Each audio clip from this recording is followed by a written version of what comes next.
they are first-time homebuyers. This is the second time their agent refused to submit their offer. And the agent's reasoning for this last one was that 6 months ago, that house would have sold for $10K over asking. Welcome to season 2 of the Real Estate Replay. This season, we're opening up the co-host chair to agents, lenders, and other professionals across the country. These handpicked co-hosts will help us dissect stories told by sellers and buyers and help point out the good, the bad, the unethical, or perhaps illegal things that they experienced. We'll learn what to look for, what to avoid, and how to not get screwed when selling or buying. The Real Estate Replay is brought to you by Selling Later Search, the only transparent database in real estate that lets you look for agents, home inspectors, lenders, and more, see what they charge, where they actually buy and sell, without having your data sold or becoming a lead for some random third party. Learn more at sellinglatersearch.com. All right, so today's story kind of goes back to something that we've talked about before, and that's agents refusing to make an offer and kind of what it looks like when your agent may not have experience in markets that are a little bit different than what we've saw in the past year or so, where in some markets, everybody was just throwing spaghetti at the wall, offering whatever they could to get the house. And so today, my guest is one of my favorite TikTok pals who doesn't have her Tito's cutout board behind her, which is like her staple on TikTok. I didn't even think of that. But we're professional today, so we're not going to have it. So Kim, if you want to introduce yourself real quick and give a quick background about yourself. Okay. So as Wendy said, I'm Kim Draculich. I am located in Cabarrus County, which is outside of Charlotte, North Carolina. So when most people ask where I'm from, I just say Charlotte because that's what everybody knows. But I am just outside of Charlotte. I have been in real estate since 2013, but I did start out on a team as their administrator, administrative assistant, marketing type person. I didn't start selling real estate until 2015. So I've been selling real estate for 7 years. Just a quick, about personal life. I'm married, have 2 teenage daughters that roll their eyes at me about 20 times a day. So that's, personally flip back to business. I work as a solo agent. I work for a firm. I'm not, I don't own my own company, right? But I do not have a team. That is not to say having a team is better. I just prefer to do everything myself. Therefore, I sell between 20, 25 houses a year, which is my comfort zone. It allows me to put food on the table and it allows me to be at that table while the food is there. Right. So work with both buyers and sellers. And I love what I do. Yeah. Certainly. Awesome. All right. Awesome. All right. This story was pretty short, but it's something I have come across before. I think it has come up in a few podcast episodes. So I think it's important that we digest it. So the title was Our Agent Refuses to Put Our Offer In. We saw a house that we like. It has good bones, but it needs a lot of work. It's small, has not been updated in a long time, probably needs a new roof and windows soon. This is coming from the buyer's perspective. The offer they wanted to put in was $4,000 over asking price and the seller to cover $4K of their closing costs. Our agent straight up refused to put this offer in and said we need to offer a lot more if we don't want to be insulting. We looked at houses nearby and similar ones sold for $20K less than asking. We already feel like we're overpaying. I don't see how it hurts to put this offer in. Is this reasonable and is our offer bad? I did reach out to these people and I do have a conclusion for you. I don't know what market. He didn't get back to me on which city they're in. So there's that underlining tone of like, maybe their market's crazy, but they did say they are first-time home buyers. This is the second time their agent refused to submit their offer. And the agent's reasoning for this last one was that 6 months ago, that house would have sold for $10K over asking. One person went on to say that they had a similar situation, but they forced their agent to put an offer in for them and they got the house. And again, we don't know the market and I don't know the years of experience by the agent. Hopefully they'll get back to me. One quick fact I did want to throw in. I looked up real estate agents or, let's look at realtors. In 2020, there were 1.45 million. In 2021, there were 1.55 million. And as of October, there's 1.6 million. So just to keep that in the back of our minds as we talk about this, because I think there's something to go along with experience new agents in this whole thing. So the two big underlying issues with this story: inexperienced agents, possibly, I shouldn't assume they're inexperienced, but agents maybe not knowing how to transition into a buyer's market, and agents refusing to put in an offer. So let's talk about the first one. Can an agent refuse to put your offer in, and why? Why would they do this? Okay, so I'm going to address the second question first because that's an easy one. I have no idea. I have no idea why an agent wouldn't submit an offer for their buyers. Okay, so done. I could not come up with a reason. It's a mystery. To the first question, can an agent do this? No. I work as an agent. I work for the buyers. I do what they tell me to do. Now I can tell them, well, if we do this, A, B, and C may happen, or this may happen, we can talk about it. But ultimately at the end of the day, it even states in our buyer's agency agreement that we have to submit offers in a timely fashion. It's as plain as day. Have I had buyers that wanted to ridiculously lowball a home? Absolutely. Did I call the agent like, sorry, but it went? No, an agent cannot refuse to submit an offer. Right. Well, shoot, that was an easy one. Problem solved. Let me. I can't think of a reason why you work for the buyer, right? We work for the consumer. If the consumer tells me, Kim, I want to put in an offer of X, Y, and Z, I'm putting in an offer for X, Y, and Z because I represent you.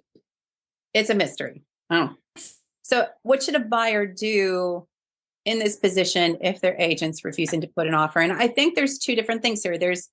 There's, hey, I don't think your offer is going to work. You're lowballing, but I'll do it anyways. And then there's like someone just totally refusing to put in your offer completely, which is what's happening in this scenario. So what does a buyer do when their agent says, no, I'm not doing that?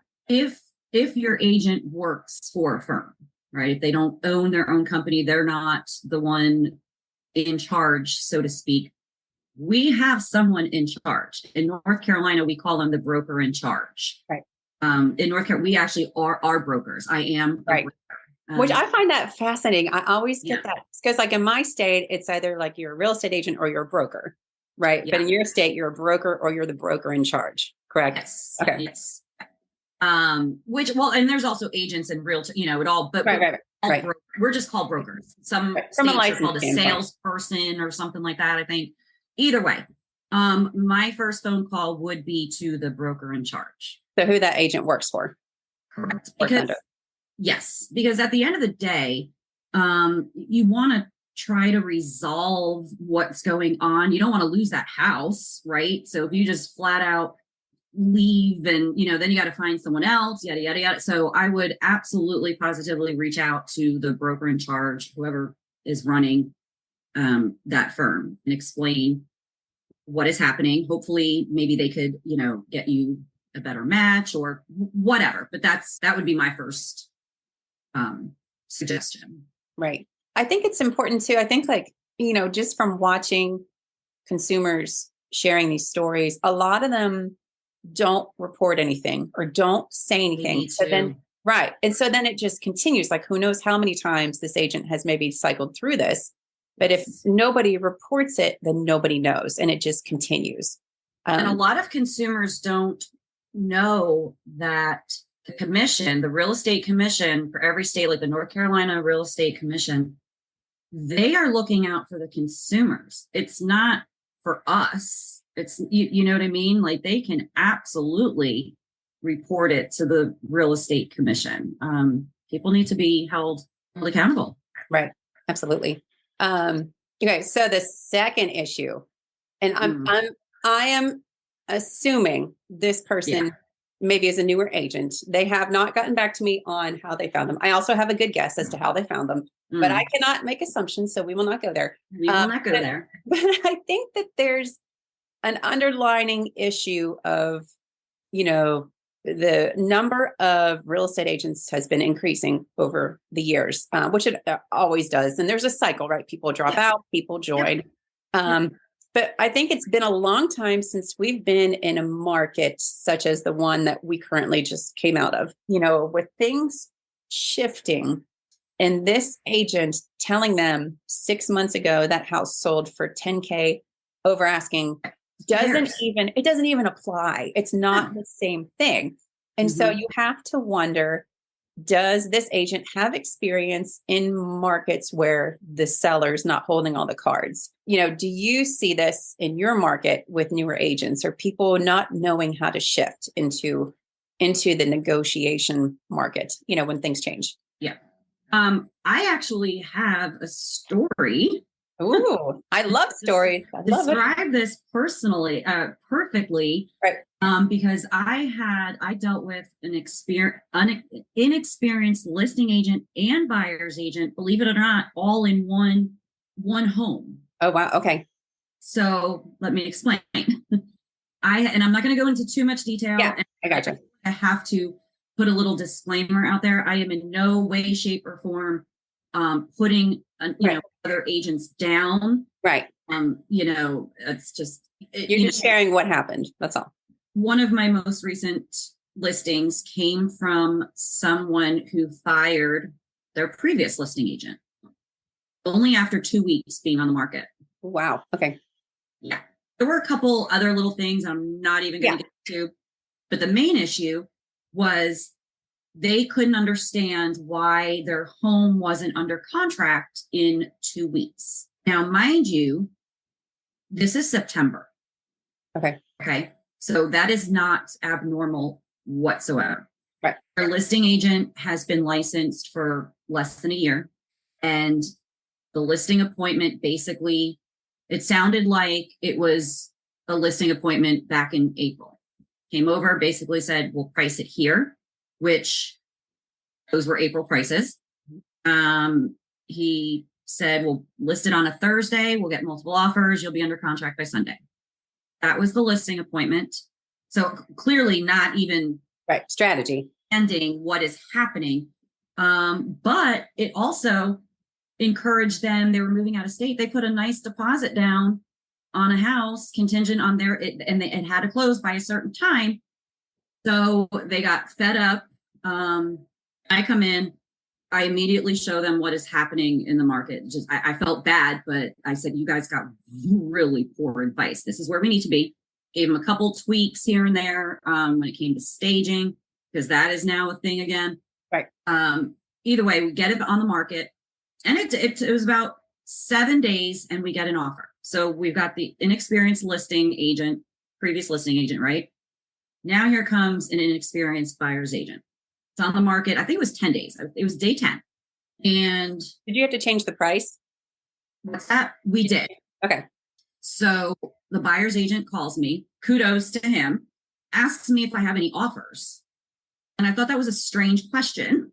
Like, well, no, it's day 10. That would have been very coincidental, but either way, no, we currently don't have any offers. Sellers motivated, Offer comes in, full price offer, large deposit. I was like, what? After they know you don't have any other offers. Yes, it was the weirdest thing, because I told my sellers, look, we'll have to do probably a little back and forth, but et cetera, et cetera.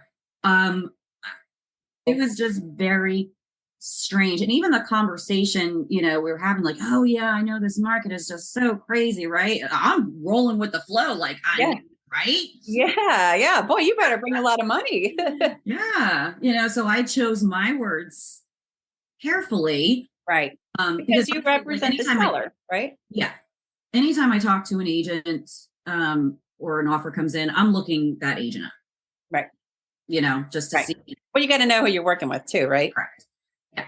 So yes, so that should answer your question. Yes, I am seeing and it's unfortunate, but inexperienced agents not understanding what is happening, not only not understanding it, but they're showing it. Right. And they're right. And now their buyers offering full price when there's no other offers. And it's been a week. Yeah. Oh boy. Oh boy. All right. Which leads me to my next question. So as a buyer looking at this transitioning market or things, every city is different. And I hate the clickbait that's out there because, there was one recently, it was like the Florida market's crashing. And I'm like, well, which city are you looking at? Because it's very different. So, every city is different. I want to make that clear. But if you're interviewing buyer agents, because people should, and people don't, but you should, what are some like red flags when you're talking to a buyer's agent that would maybe make you think that they don't really have experience in a buyer's market? So like when the buyers are kind of getting a little more a neutral playing ground or having a little fair advantage over the seller. So red flags that you should be looking for when you're asking them questions. Okay.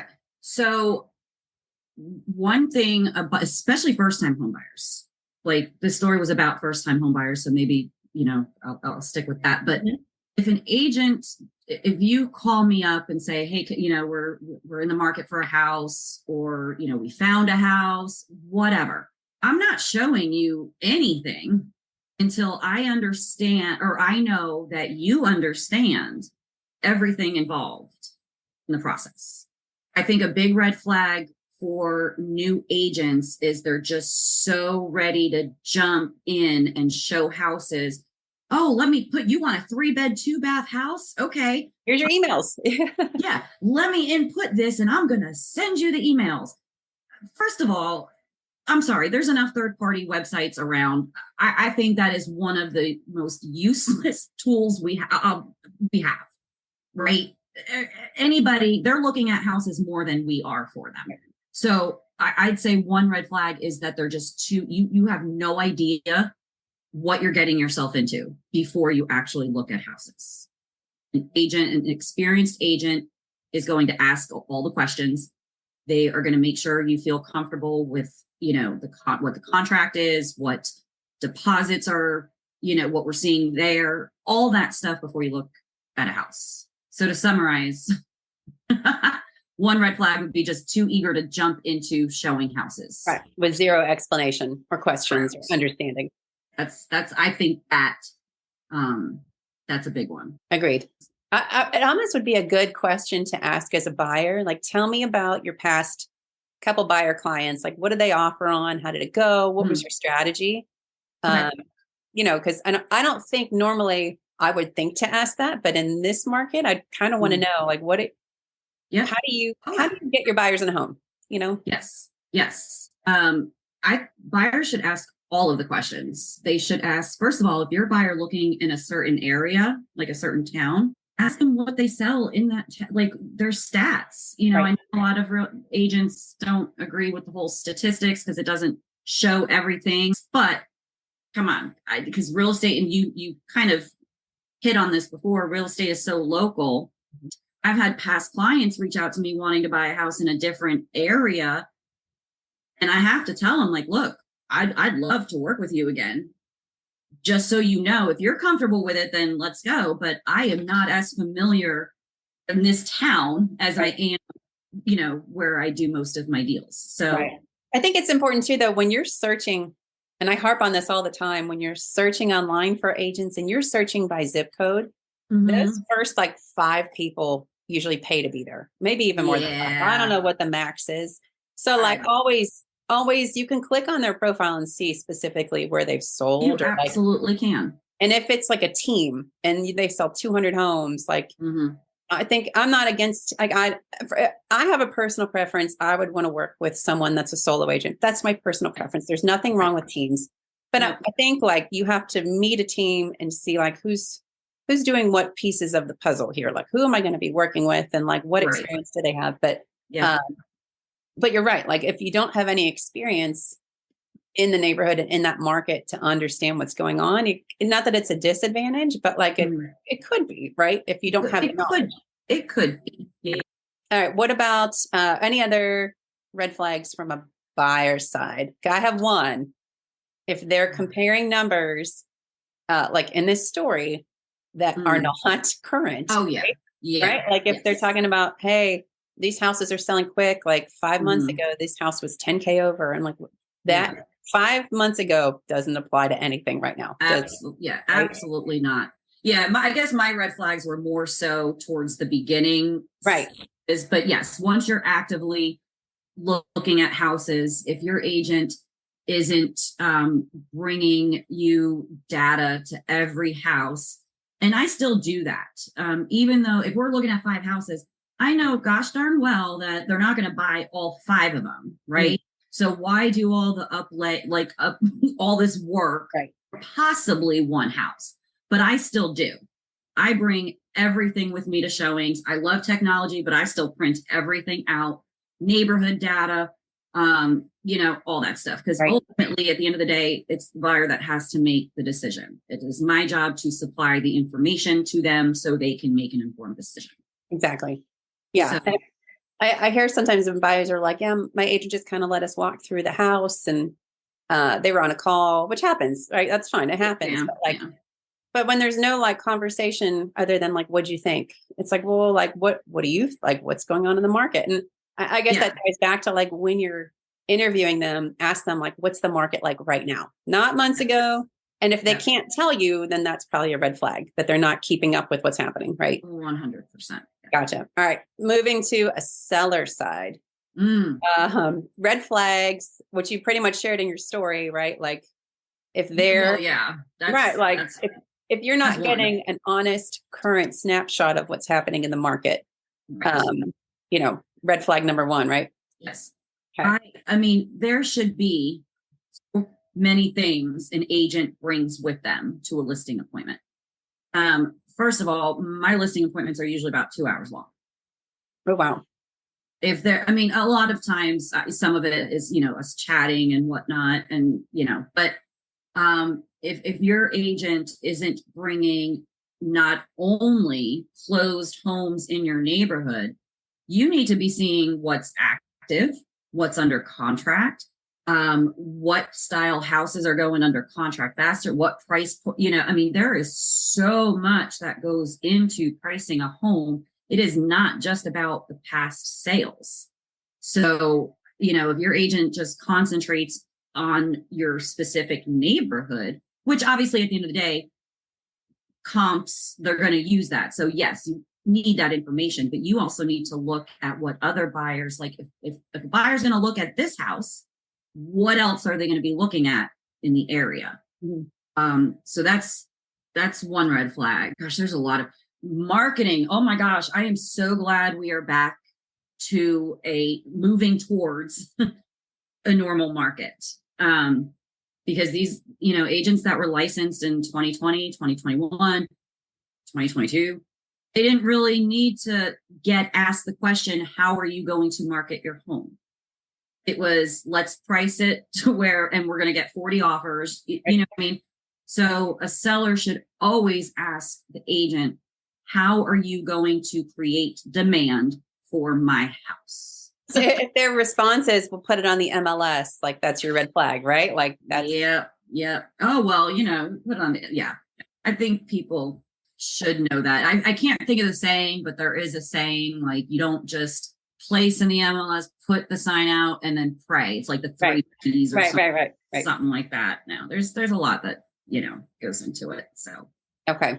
All right. And then, so we talked a lot about red flags. I appreciate you sharing that story because I know that and I run into this. I actually had someone from a really head up brokerage tell me how frustrated they are because they're trying to bring awareness to certain issues that buyers are facing and just the industry in general. And it's kind of met with, well, you can't say anything bad about anybody. You certainly didn't, right? You did not. You shared what you've experienced. Exactly. And I think that's kind of a bigger issue. And why I think these conversations are important because, you're kind of muzzled to a degree of what you can say. And so then buyers end up just going onto the internet and asking strangers, what do I do? And you have no idea who is responding to you. And that's why I kind of like to pull these stories. And I love what you're doing, seriously, because at least you are getting to the root of things and you are finding answers from the people you need answers from, not user 53745. Miami 99599. Which He's if anybody doesn't know, he's my favorite troll. He's the favorite troll on TikTok. He tells you to get a Home Depot sign and he's a millionaire. Yes. I tell them, I was like, hey, Home Depot should probably be paying you for the amount of times that you plug there for sale by owner. Yes. But that's the reality, right? Is consumers don't know. They don't know who to trust, who to ask. Mm-hmm. So they go online and then you have no idea what you're getting. And so this person actually, to circle back to them, did write me back and say that please share my story because I really think it's important. They did fire their agent and they're happy with their new one who gave them a much different viewpoint and strategy and conversation about pricing. So I think that's important to say that. Okay, I always love to wrap these up. You know, my hill to die on. I have many referral fee platforms, investor. I got a million of them. I complain every day on TikTok. What is one thing you wish consumers knew about the industry? Or it could be real estate agents. It could be anything that's pretty much your hill to die on. We are not financial advisors. That's a good one. I am so over seeing the phrases. It's a great time to buy. It's not a great time to buy. It's a great time to sell. And consume and not all consumers know this because they're seeing these types of videos out there. So I'm sorry, if someone comes to me and says, hey, Kim, we're thinking about buying a house. What do you think? Is now a good time to buy? My answer is, well, have you spoken with a lender? Let's get you in touch with someone. Let me explain what we're seeing in the market. And after you have all the information, you come back and you say, yes, it is a good time to buy. Let's go. Right. Not financial advisors. Right. And is this like a what is it? Date the rate also? Oh, it's everywhere.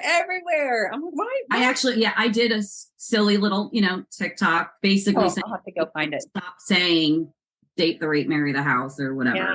Yeah. Every personal situation is very, very different. And every home buyer is different. Every home seller is different. And that could be a red flag too. If a buyer asks an agent, hey, is now a good time to buy? And they tell you yes or no without any sort of information. Right. Red flag. Do you think is it a red flag if the agent knows you haven't spoken with a lender, but it's like, hey, let's go anyways. Let's go look at homes without telling you to look at a lender? I would say that agent is most likely newer and hungry. Okay. I don't know if I would necessarily just chalk it up like as a hard red flag though. Like, I mean, I won't, but then again, most of the buyers I work with now, I've either worked with in the past or they were referred to me or, so they know the deal, like they know what they got to do. Right. But, a few years ago, I mean, I'd show a house or two, but that was a different time. We're in a different time. I don't know if I would be as harsh as red flag. Okay. That's fair. I don't see why anybody would do that though. Like why are we wasting people's times? Right. I feel like sometimes depending on how you get connected to your agent too, like with some of these referral platforms, it's like, let's go look at houses. But but you do have to have that conversation of like, hey, here's what your monthly payment looks like at 7%. Here's what it looks at 6%. Here's what it looks like at 8%. God forbid that ever keeps going. But have that well-rounded perception of like if the rates go up, where do we need to stop? And if the rates go down, can we go up a little bit? And I feel like if you don't have that understanding before you start looking at a house, it makes things really difficult because you don't really know where you need to be or where you can be or can't be. Yes, exactly. Yes. Yeah. No, that's a really good point. I mean, me personally, I'm not showing a house unless I know you can buy that house. Like, me personally, I'm not doing it. And it is fun. And that could be another hill I die on because a lot of I've received, comments or have seen other comments like, well, I just want to go look at the house. Like, I'm not going to work with you. You're going to make me talk to somebody. Well, okay. That's That's fine. There are plenty of people out there that Right. will, but just know that it's a waste of everybody's time. But you're right. Because, I'm sure there are some people that financially are very well on top of what their score is, what they can afford. But we also know that, I don't want to say financial illiteracy, but like there's also a big gray area of people that really don't know what their credit score is, or they assume they can afford this, but then they forgot about this loan, or they forgot about this. Right. And they have, and I think that. Yeah. And why should they? I mean, not really so much credit score, but I can't tell you how many buyers came to me and their first thing before they spoke to a lender was like, well, we're looking, we're in like the 250 to 300 range. And they could not believe that they actually, not that they went that high, but they couldn't believe that they were actually approved for way more than that. And the payments they were thinking was a $300,000 house was actually a $400,000 house. Right. So, that alone is a reason to talk to a lender, because you don't know what you don't know. Nobody expects you to know this stuff. You're not in it every day. So, right. And I think it's important to, as we talk about meeting with a lender, like those estimates that you see on Zillow, that if you buy this house, it'll be $1,700 a month, but that's assuming that you're putting 20% down. 20% down. That's assuming your awesome credit score. That's assuming so many things. So like, even to say I used a mortgage calculator and here's what I think I can afford, like really want someone who can dig in the nooks and crannies of your financials a little bit to know what the number really is. And a lot of those there's one company in particular who's trying to let you, I can't say who they are. One day it'll be big enough where I can say who they are, but I know what happens. My one friend is currently in a lawsuit with HomeLight. So I know what happens when you say the wrong things. But there is one company that is letting you get like an estimated rate, just asking 4 questions. And you and I both know 4 questions will not cover. No lender is going to give you a mortgage with just 4 questions. No, it's not going to happen. It's going to be much more detailed. And it's really, I guarantee one of the questions probably isn't, are you a W-2 or 1099? I've been in that situation before with a lender that popped out a pre-qual letter instead of a pre-approval letter, not knowing that my client just switched over to a 1099. I didn't know it either. But that's asking some more questions, I found out, but either way. Right. But most of that stuff, let's see what you can get for whatever is usually an opening funnel, because they're going to sell you off to someone or they want to sell you what they have. So, but you're right. That's a very good answer. Kudos to you. Good answer. No one's brought that one up before. Want to share your experience with us? Drop by therealestatereplay.com and submit your story or even ask us a question.